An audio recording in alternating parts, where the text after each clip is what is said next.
Okay, I've been looking forward to doing this video for a long time now. Here it is, finally, the new, long-awaited Spitfire. What? New graphics. Gotta wait for the new graphics. Okay, hold on. I have an idea. The all-new Spitfire from Axis. What? New bags. Gotta wait for the new bags.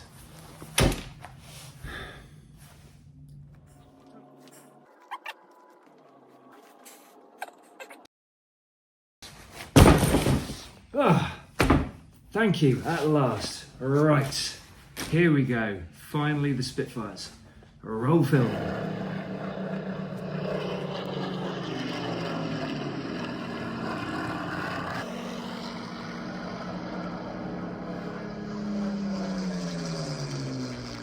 So here it is, the final version of the Axis Spitfire, and just like those World War II fighter planes that I've just shown, I'm pretty sure that this Spitfire is also going to become pretty well regarded in terms of its manoeuvrability.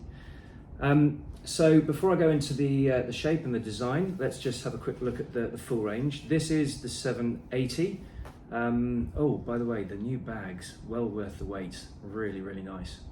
The 780, the 840, the 900, the 960, the 1030, and the biggest in the range being the 1100. Now, the 6 foils in that range covers a very, very wide range of conditions and user weight and skill level.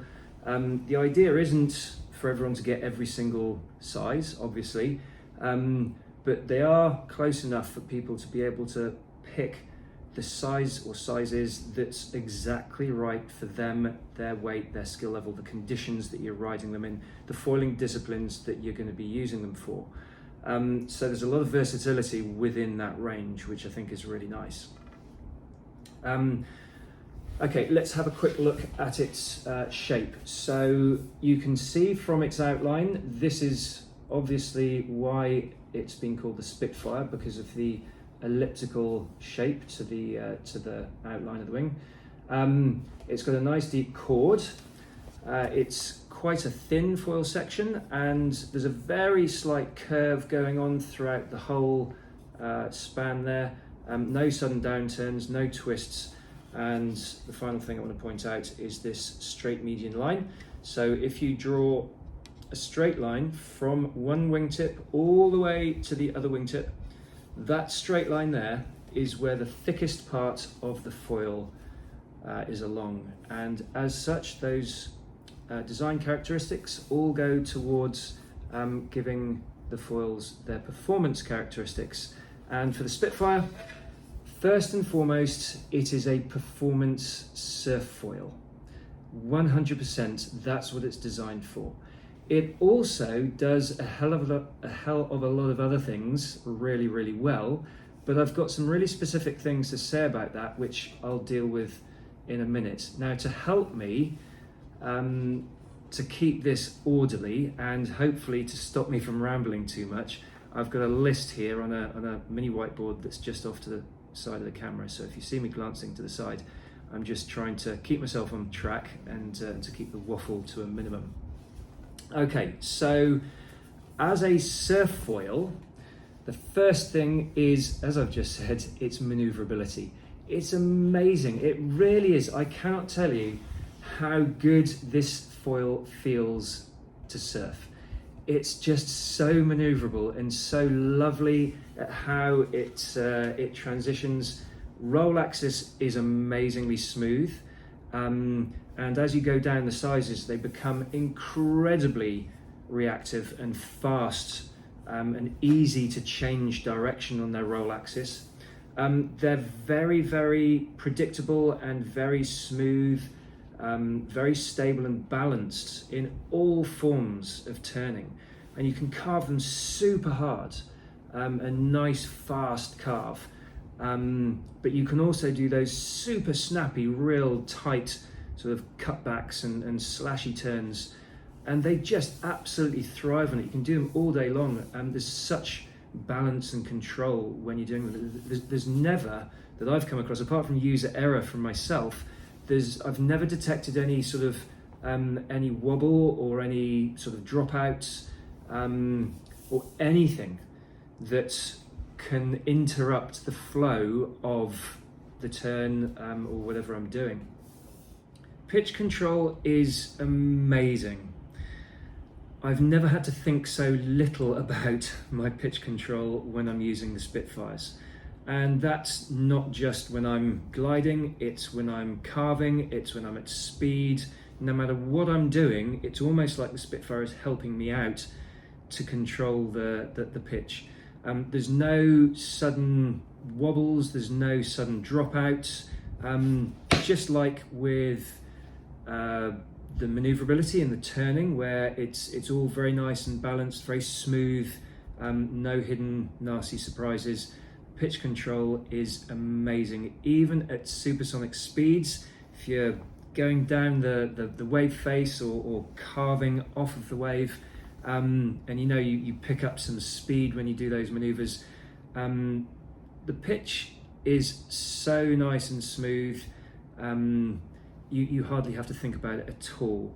It just, like I say, it just helps you out. In terms of foot pressure, they've got quite a neutral feel, a very good balance between front and back foot pressure.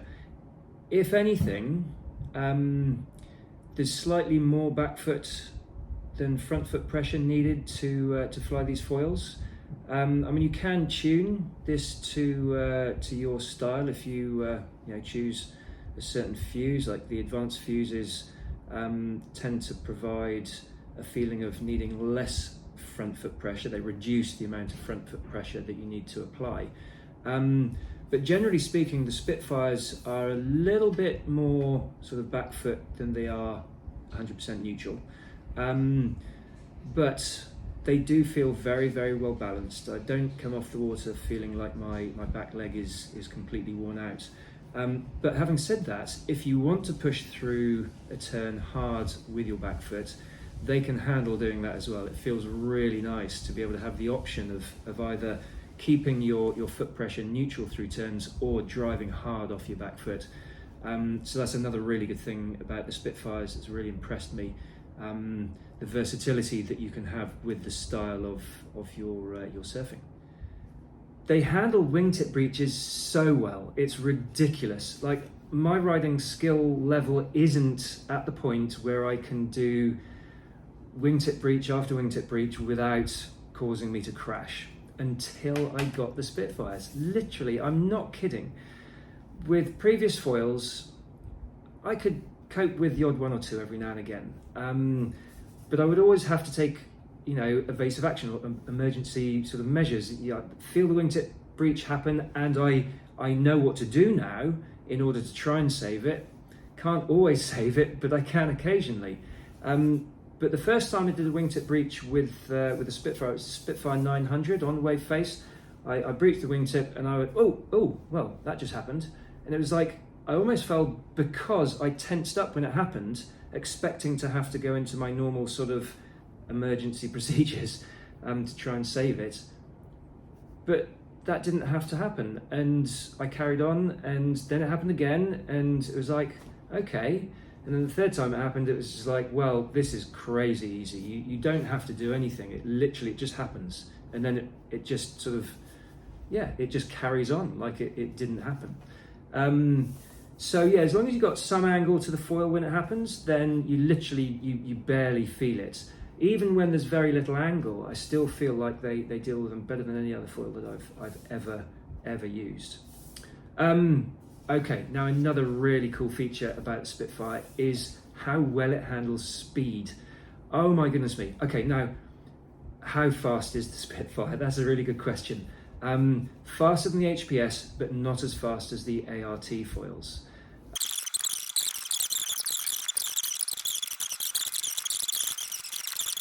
So getting back to speed, I think I was, you see, rambling, sorry, look at my list. Yes, I was definitely on speed.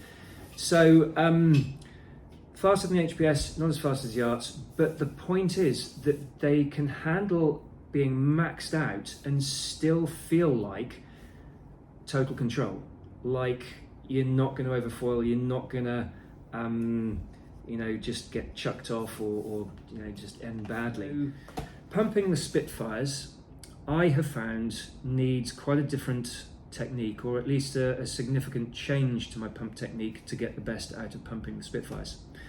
So when you're pumping a big foil or a high aspect foil like the Arts, quite often I'm doing those sort of sharp taps and standing quite upright, and I'm keeping the board quite flat to the water, and I'm able to keep the speed up and keep high on the mast, and that's the efficient way of doing it.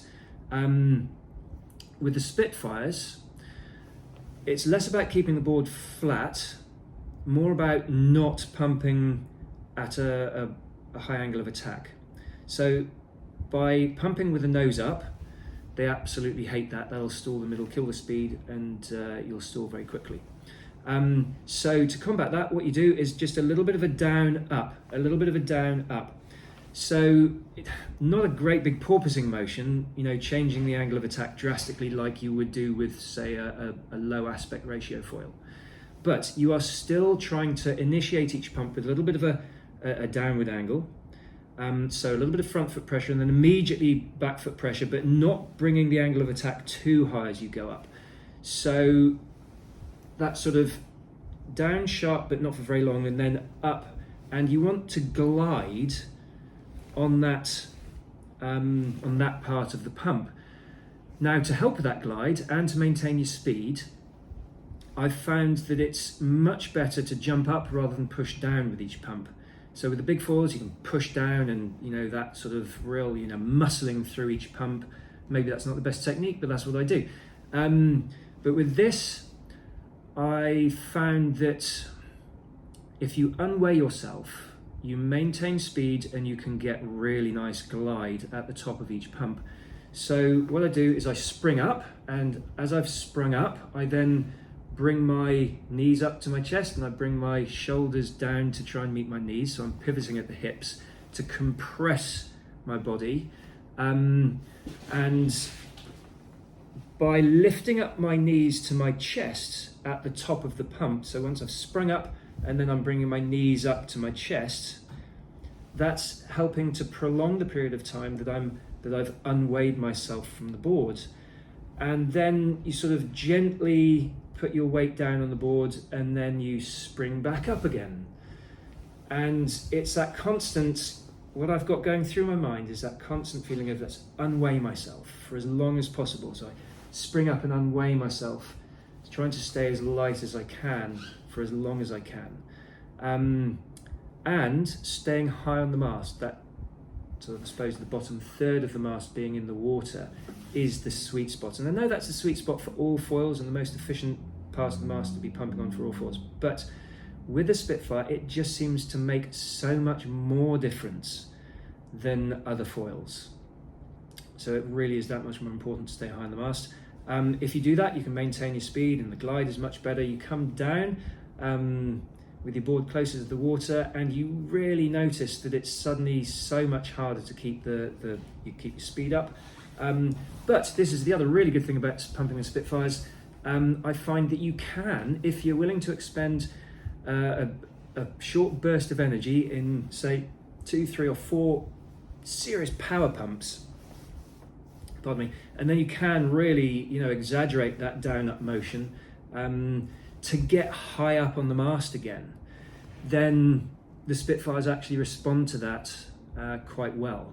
Not saying that I can always recover, and they're nowhere near as easy to recover from that sort of mistake or that sort of, you can't dig yourself out of a hole as easily with the Spitfires as you can with the PNG foils. The PNG foils pump and glide, as the name implies, that's what they're all about.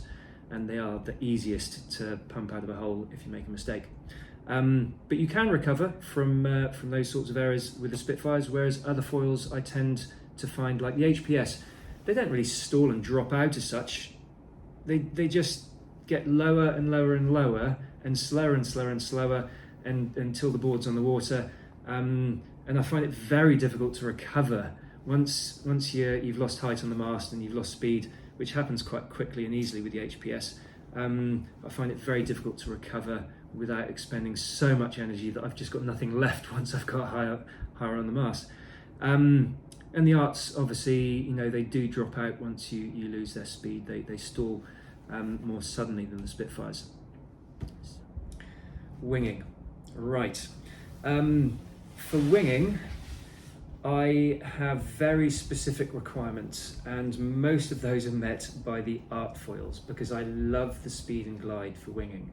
I think they carve really nicely, the art foils, and I love being able to push forward when I'm wing downwinding. When I'm paddle downwinding, prone downwinding, I love to be able to push forward. And I never thought anything would tempt me away from the art foils in terms of winging and downwinding.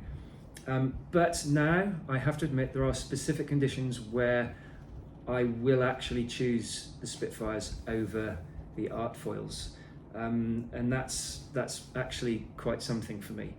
So what are those conditions? Well, let's have a think about downwinding, both winging and prone or paddle downwinding. The swell would have to be very peaky, so tall, short period swell would be really acceptable. Slow moving as well, so wind generated swell or bay runs are probably good conditions for downwinding with the Spitfires. If it's fast moving, low swell, those low fast moving rollers that you get from ocean swell, ground swell, then the Spitfires just aren't fast enough. They can't cope with the speed. And because if it's low swell especially, you can't really get that, you can't generate speed from carving, because by the time you've tried to carve to generate speed, that faster swell has moved on underneath you, and it's just, I found it just wasn't any fun. Other people will or may have different opinions, but for me personally, if the swell is fast, I would definitely be on the arts. If, like I say, if you've got that slower moving, definitely more peaky, then yes, I would definitely consider the Spitfires. What else in winging would I use the Spitfires for? Well, if I'm just using the wing to convey me around to catching small to medium sized waves, then yeah, the Spitfire can be an absolute bundle of fun because they are so good at just carving super tight turns, slashing the wave face, really tight, hard, fast maneuvers. Whereas the art foils, if it's fast moving swell, I would still go with the art, and they carve beautifully, don't get me wrong, they carve at speed really, really nice. But short, sharp, quick, hard turns, I think the Spitfires outperform the art foils. And if the conditions are suitable for doing that sort of thing, I would choose the Spitfires over the arts, but then the arts definitely for those faster rollers. They certainly have more lift than the arts, comparative size for size, and that's something I don't want to get into comparing things, but I just find that the Spitfires are really easy to get on foil, whereas the arts you have to work to get on foil. You can pump them up, whereas the arts you have to build up your speed and just glide up. The Spitfires are a little bit more forgiving and a little bit early lift, that sort of thing, so easier to get up on foils. Okay, so for the final part of the video, yeah, we've finally got there. I want to try and answer the question, who are the Spitfires for? Well, the Spitfires are not for beginners, in my opinion. They are for people who already have a reasonable level of skill. You don't have to be an expert to access them or to use them by any means, but I would say that they are too performance orientated. Despite their user friendliness, I would say that they're user friendly for people with an amount of skill. Beginners, until you reach a certain level, are going to find them just, like I say, too performance orientated, and it'll hold you back until you have the ability to control a foil. You need to I think you'd be better off sticking to either the BSC or the HPS. They are also not for people who want the speed and glide of an art foil. They are not as fast and they do not glide as well as the arts.